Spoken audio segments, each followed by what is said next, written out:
One thing General Hospital has definitely gotten right, where Steve Burton's return as Jason is concerned, throwing him directly into the action.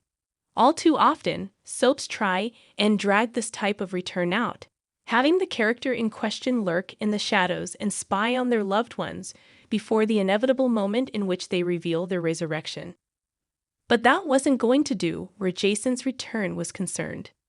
After all, it's not like this is the first time the character has returned from the dead. So wisely, the first time we saw Jason, he was right in the middle of the action, and setting tongues wagging as he appeared to be one of the people behind the attacks on Sunny. With only Carly standing firm in her belief that Jason would never, ever harm Sunny, two very big questions remains to be answered. Where has Jason been these past 2 years, and why has he returned now? Interestingly, Burton has admitted that this wasn't the story he originally signed on for, thanks to the fact that writers Chris Van Etten and Dan O'Connor were replaced by the new head writing team of Patrick Mulcahy and Elizabeth Court, whose material should begin airing any day now. Meanwhile, the two most significant women in Jason's life, Sam and Elizabeth, are each at major crossroads. Sam now knows her ex is alive, a fact she discovered while current beau Don fights for his life. And Elizabeth, though still in the dark about Jason's return, is on pretty solid ground with Finn. Something tells us both of these ladies could soon find themselves, and their relationship, on shake ground thanks to this earth-shattering development. Here's where Jason has been. At long last, we got answers, or at least some. When Michael brought Jason fresh clothing, and when the long-missing man stripped down, noticed a Jesus tattoo. Naturally, this left the younger man with a few questions, and slowly, with clear reservations, Jason began to tell at least part of his story.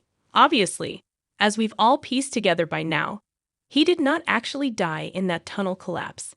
However, the rubble prevented him from reconnecting with the others who were on the island. So instead, he went a different way and wound up on the beach. It was there that he was greeted by several men with guns. Who? Jason told Michael he wasn't able to share that info. He did, however, reveal that he was flown out of Greece and locked up in a room with no windows. Eventually, he was able to communicate with someone who made him a job offer he couldn't refuse. Why? Because of the leverage the man used as a bargaining chip. Of course, Jason was unwilling to tell Michael what that leverage was, saying only that ever since, he'd been working as a military contractor. Brennan, might that be you? His latest assignment teamed him with another man, and they were to take out Sunny. Once Jason learned the identity of their target, he made sure the shot fired missed. Israel's national football is missing something #BringThemBack.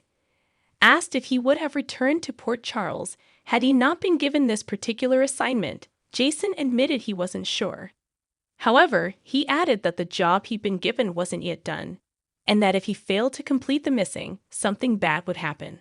Something I can't live with, he said, sounding almost haunted. I have to finish it. The biggest shock, however, came in the episode's final moments, when Jason reflected on what went down and we discovered the identity of the person who'd given him his orders. It was none other than John Jagger Cates, who was holding him at Quantico and revealed that he had indisputable proof regarding RICO violations which would carry a 20-year prison sentence.